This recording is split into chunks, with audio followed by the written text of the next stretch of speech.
কখনো কি একটু অবাক হয়ে ভেবেছেন কেন কিছু মানুষ কোনো রকম জোড়াজুড়ি বা তর্ক ছাড়াই অন্যদের দিয়ে খুব সহজে নিজের ইচ্ছেমতো কাজ করিয়ে নিতে পারে? এটা কিন্তু কোনো ম্যাজিক নয়, এটা হলো মানব মনের এক দারুণ কৌশল, রিভার্স সাইকোলজি বা বিপরীত মনস্তত্ত্ব। আজকের এই বিশ্লেষণে আমরা মনস্তত্ত্বের এমন কিছু অদ্ভুত নিয়ম দেখব যা আমাদের রোজকার সিদ্ধান্তগুলোকে একদম নীরবে নিয়ন্ত্রণ করে চলেছে। আচ্ছা, হার মেনে নেওয়াটাই কি কখনো কখনো জয়ের সবচেয়ে বড় হাতিয়ার হতে পারে? সাধারণত আমরা ভাবি প্রভাব খাটাতে হলে বোধহয় গায়ের জোর বা ক্ষমতার দরকার, কিন্তু সত্যিটা হলো মানুষের মন স্বভাবগতভাবেই আদেশ বা নির্দেশ শুনতে একদমই পছন্দ করে না। যখনই কাউকে সরাসরি কিছু বলা হয়, মনের ভেতর সাথে সাথেই একটা অদৃশ্য দেয়াল তৈরি হয়ে যায়। মস্তিষ্ক তখন বিদ্রোহ করে বলে ওঠে, আমাকে কেন বলা হচ্ছে? এই দেয়ালটা কিভাবে খুব সহজেই ভেঙে ফেলা যায়, সেই রহস্যগুলোই আজ আমরা ধাপে ধাপে জানব। আমাদের প্রথম পর্ব, শেপিং চয়েসেস অ্যান্ড ডিসিশনস, কিভাবে আমরা পছন্দ আর সিদ্ধান্তগুলোকে রূপ দিই। মানুষের মনকে খুব স্বাভাবিকভাবে নিজের মতো করে পরিচালিত করার ব্যাপারটা কিন্তু দারুণ ইন্টারেস্টিং। ধরুন ইলিউশন অফ চয়েস বা পছন্দের বিভ্রমের কথা। একটা বাচ্চাকে যদি সরাসরি বলেন যা পড়তে বসো, সে হয়তো তখনই ঘাড় নেড়ে না বলে দেবে। কিন্তু আপনি যদি একটু ঘুরিয়ে বলেন, কিরে আগে অঙ্ক করবি নাকি বিজ্ঞান, খেয়াল করে দেখবেন পরিস্থিতি একদম বদলে গেছে। বাচ্চাটি তখন অঙ্ক না বিজ্ঞান সেটা বাঁচতে ব্যস্ত হয়ে পড়ে। কিন্তু মজাটা হলো দুটো রাস্তাই কিন্তু তাকে পড়াশোনার দিকেই নিয়ে যাচ্ছে। এভাবেই খুব সূক্ষ্মভাবে মানুষের মনে কোনো আইডিয়া রোপণ করা যায়। তাকে এমনভাবে প্রশ্ন করা যায় যাতে সে ভাবে সিদ্ধান্তটা পুরোপুরি তার নিজেরই নেওয়া। এবার আসি অ্যাংজাইটি অফ ফ্রিডম বা স্বাধীনতার উদ্বেগ প্রসঙ্গে। ব্যাপারটা বেশ মজার। ধরুন 50 এবং 5 এই দুটো সংখ্যার কথা ভাবুন তো। আমাদের মনে হতেই পারে যত বেশি অপশন, সিদ্ধান্ত নেওয়া তত সহজ, তাই না? কিন্তু বাস্তবে কোনো রেস্টুরেন্টে গিয়ে মেনুতে এক ধাক্কায় 50টা আইটেম দেখলে যে কারোরই মাথা ঘুরে যাবে। কিন্তু সেই জায়গায় যদি মাত্র 5টা আইটেম থাকে, আমাদের ব্রেন তখন অনেক রিল্যাক্সড ফিল করে। অর্থাৎ অপশন কম থাকলে সিদ্ধান্ত নেওয়াটা আমাদের জন্য অনেক বেশি আরামদায়ক হয়ে যায়। ঠিক এই জায়গাটাতেই কাজ করে দ্য কন্ট্রাস্ট প্রিন্সিপাল বা বৈসাদৃশ্যের নীতি। আমাদের ব্রেন কিন্তু একা একা কোনো কিছুর সঠিক দাম বা ভ্যালু বুঝতে পারে না। সে সবসময় একটা তুলনা খোঁজে। ধরুন আপনাকে প্রথমেই 5,000 টাকার একটা জিনিস দেখানো হলো, স্বাভাবিকভাবেই সেটাকে আপনার অনেক দামি মনে হবে। কিন্তু ঠিক তার পরপরই যদি 1,000 টাকার একটা জিনিস আপনার সামনে আনা হয়, তখন সেটাকে অনেক সস্তা আর আকর্ষণীয় মনে হতে শুরু করবে। অথচ প্রথম দেখায় হয়তো ওই 1,000 টাকাও আপনার কাছে বেশ দামি মনে হতো। আমাদের দ্বিতীয় পর্ব, দ্য স্ট্রেংথ ইন রেস্ট্রেন্ট, অর্থাৎ সংযম বা নিজেকে গুটিয়ে নেওয়ার শক্তি। নিজেকে একটু গুটিয়ে নেওয়ার বা পিছিয়ে আসার এই শিল্পের কিন্তু বেশ কয়েকটা জাদুকরী দিক আছে। প্রথমেই বলা যায় কৌশলগত আত্মসমর্পণের কথা। কোনো উত্তপ্ত তর্কের মাঝে হঠাৎ করে যদি আপনি বলে বসেন, হয়তো তুমি ঠিক, দেখবেন সামনের মানুষটার মানসিক দেয়াল মুহূর্তেই ধসে পড়েছে। তার আর লড়াই করার কোনো ইচ্ছাই থাকবে না। দ্বিতীয়ত, নীরবতার ক্ষমতা।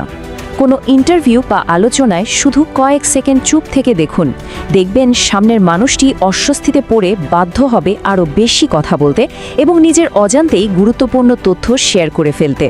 আর তৃতীয় হলো দুর্বলতার ভান করা। সবসময় নিজেকে একদম সুপারম্যান না দেখিয়ে মাঝে মাঝে একটু সাধারণ বা দুর্বল হিসেবে উপস্থাপন করলে অন্যেরা খুব সহজেই তাদের সতর্কতা কমিয়ে ফেলে। সবসময় নিজেকে সব কাজে পারদর্শী দেখালে এবং সবার জন্য সারাক্ষণ অ্যাভেলেবল থাকলে কি হয় জানেন? কাজের চাপ তো পাহাড় সমান হয়ই, সাথে নিজের ভ্যালু বা মূল্যায়নও কিন্তু কমতে থাকে। এর চেয়ে বরং কন্ট্রোলড ইনকম্পিটেন্স বা নিয়ন্ত্রিত অযোগ্যতা এবং কৌশলগতভাবে একটু দূরে সরে যাওয়াটা অনেক বেশি কার্যকরী।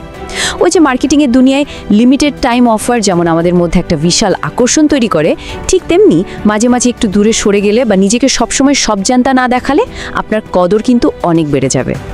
এবার আসছি 3 নম্বর পর্বে, অ্যাক্টিভেটিং ইগো অ্যান্ড ডিজায়ার, অর্থাৎ অহংকার এবং আকাঙ্ক্ষা জাগ্রত করা। ফরবিডেন ফ্রুট এফেক্ট বা নিষিদ্ধ ফলের প্রভাব হলো মানব মনের একদম আদিম একটা প্রবৃত্তি। আদম আর ইভের সেই বিখ্যাত গল্পটা তো আমাদের সবারই জানা।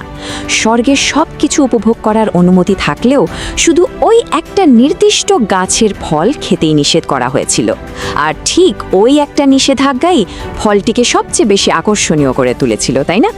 মার্কেটিংয়ে আজকাল যে এক্সক্লুসিভ অ্যাক্সেস বা অনলি ফর মেম্বার্স কথাগুলো শুনি, এগুলো ঠিক এই সাইকোলজিটাকেই কাজে লাগায়।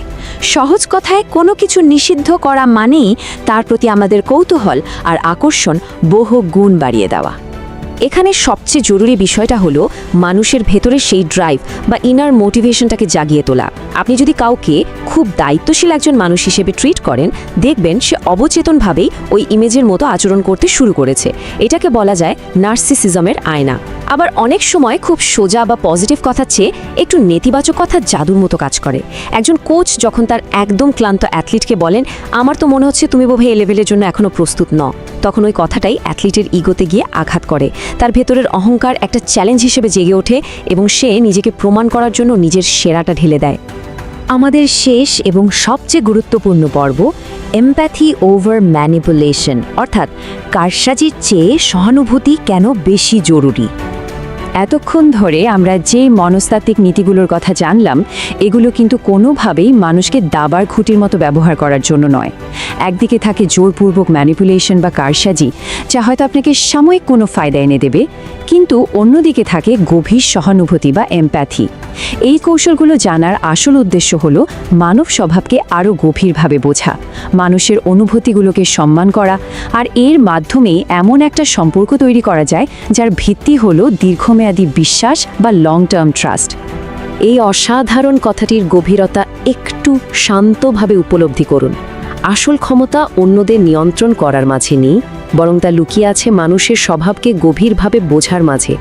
সত্যিই তো, যখন আপনি মানুষের স্বভাবকে সত্যিকার অর্থে বুঝতে শিখবেন এবং তাকে মন থেকে সম্মান করবেন, তখন প্রভাব খাটানোর জন্য আপনার আর কোনো সস্তা কারসাজি প্রয়োজনই হবে না।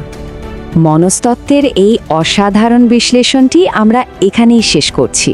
তবে যাবার আগে একটা ছোট প্রশ্ন দিয়ে যাই, একটু ভাববেন, আমাদের প্রতিদিনের সম্পর্কগুলো কি শুধু জোর খাটানোর ওপর দাঁড়িয়ে আছে, নাকি একে অপরকে গভীরভাবে বোঝার ওপর? যদি আজকের এই আলোচনা আপনার চিন্তাভাবনায় নতুন কোনো জানালার খোঁজ দিয়ে থাকে, তবে অবশ্যই তাসফুর ওয়ান চ্যানেলটি সাবস্ক্রাইব করবেন, ভিডিওটিতে লাইক দিন এবং কমেন্টে আপনার মূল্যবান মতামত আমাদের সাথে শেয়ার করতে একদম ভুলবেন না।